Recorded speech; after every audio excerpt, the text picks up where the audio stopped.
I heard my name being whispered from the back seat, but I was driving alone. That's how all of this started. And if you think I'm exaggerating, if you think this is just another roadside ghost story, trust me, by the time you finish hearing what happened to me, you'll never drive at night the same way again. And before I continue, if stories like this keep you up at night, subscribe to the channel right now, because what I'm about to tell you is just one of many things I wish I could forget. It was a Thursday night.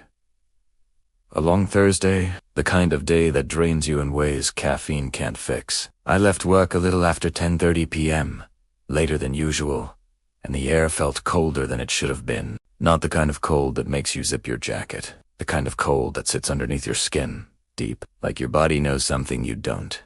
The road I take home is old, quiet, and surrounded by forest on both sides. No streetlights, no houses.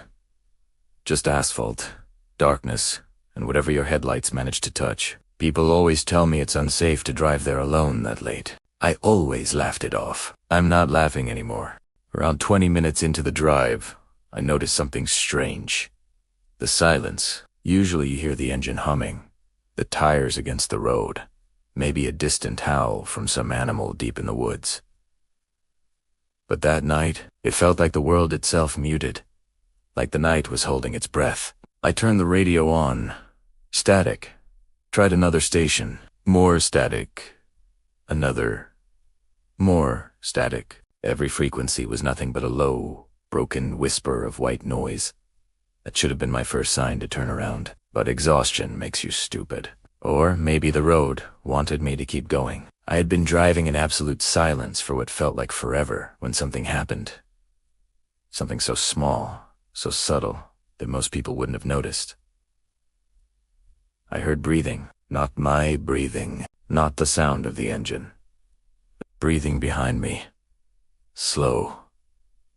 Steady. Human. It was so faint, I thought I was imagining it. You know when your mind fills silence with sounds? I thought it was that. But then the breathing changed. It synced with nothing. Not with me. Not with anything natural. Like it belonged to someone who had been hiding. Waiting for the moment I'd finally notice.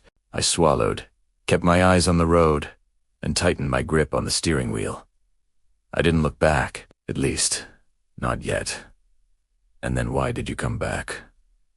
A whisper, right behind my ear. Close enough that I felt the air hit my skin. I slammed the brakes so hard the tires screeched, and the car slid sideways until it stopped across the road. My heart was pounding so loud it felt like it was trying to escape my chest. I forced myself to turn my head, slowly toward the back seat. Nothing. Just my jacket, thrown across the seat. Just emptiness.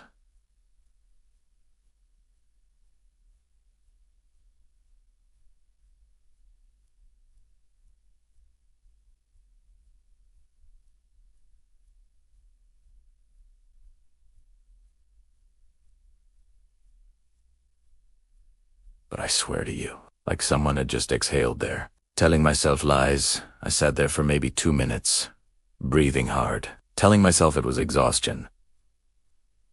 Hallucination. Stress. Anything. I kept repeating. You're tired. You're hearing things. Just drive home. I wish I had listened to the part of me that wanted to turn around and go back to town. But I put the car back in gear and continued driving. Biggest mistake of my life. 5 minutes later, I heard it again, but this time it said my name. Luca, soft. Almost affectionate, but broken. Like a voice that had traveled a long way to reach me. I froze. My foot pulled off the gas. I didn't breathe. Lucas, you left me. Every muscle in my body locked. My lips went numb. My hands started shaking. I didn't recognize that voice, but somehow, deep down, I knew exactly who it belonged to. 5 years ago, on that same stretch of road, I witnessed an accident. A car flipped on its side, flames already swallowing the engine. I stopped the moment I saw it, ran out of my car, and saw her, a girl, maybe 19, maybe 20, pinned in the back seat, upside down, blood running down her forehead. She was conscious, Barely. She kept whispering. Help me. Please. I tried. God knows I tried. I pulled the door handle so hard my skin split. I kicked the window until my leg felt like bone grinding against bone. But the fire spread too fast. The smoke poured out of the windows. She started coughing, choking. And when the flames reached the back of the car, I ran. I ran because the heat was too much. I ran because I wanted to live. I ran because I was a coward.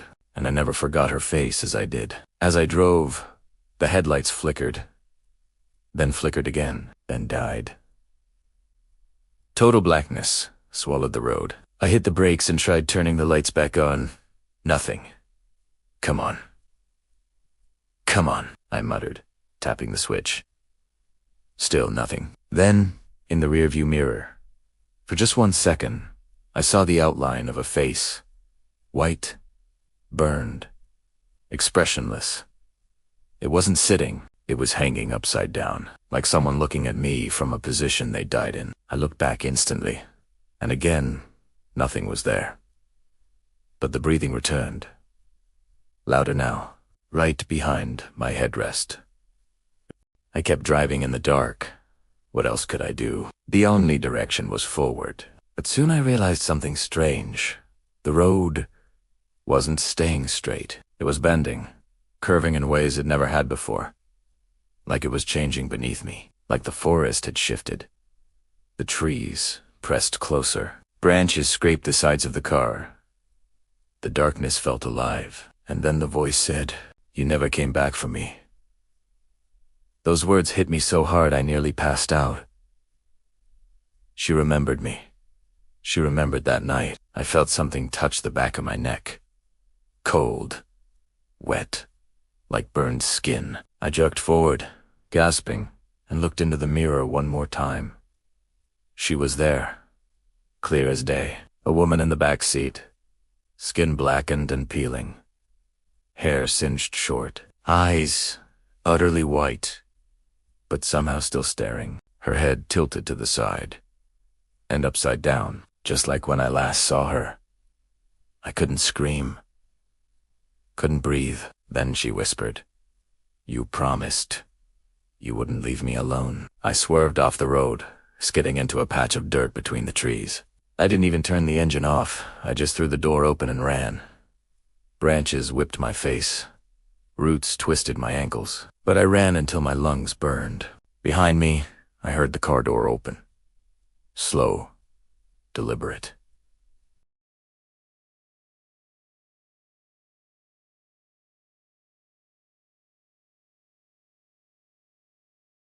The forest wasn't silent anymore. It was breathing, like the same air that had filled that burning car had followed me here. I kept running until I reached a small clearing. I leaned against a tree, gasping, trying to understand what was happening. Then the voice whispered again, but this time it came from the trees behind me. "You left me to die." I turned around and she was standing between the trees, not walking, not floating, just appearing, as if the darkness shaped itself into her form.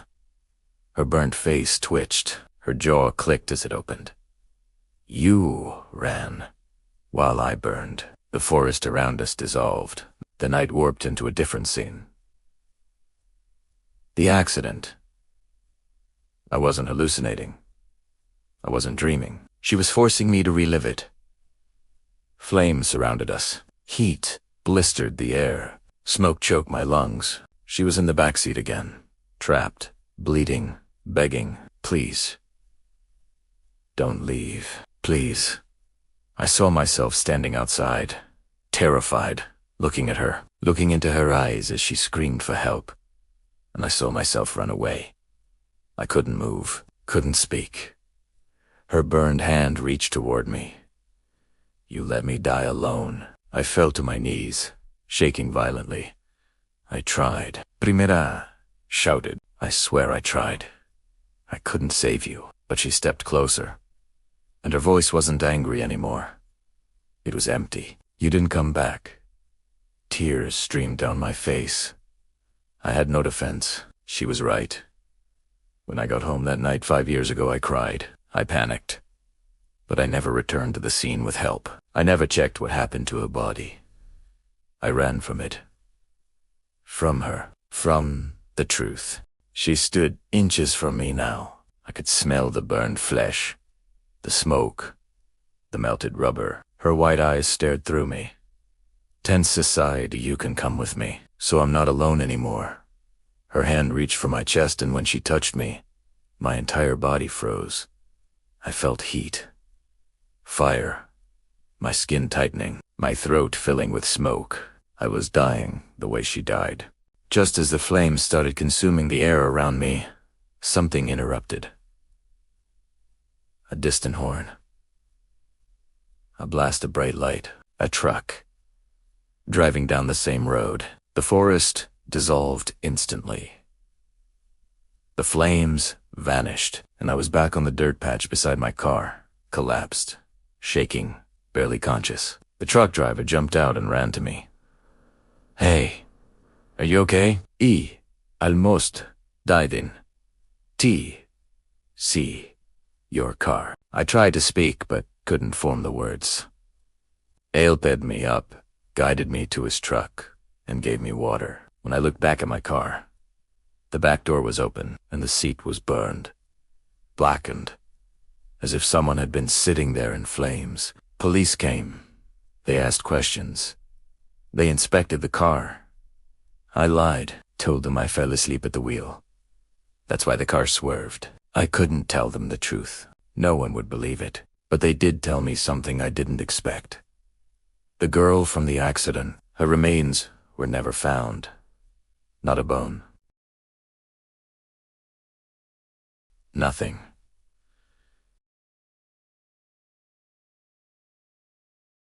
Or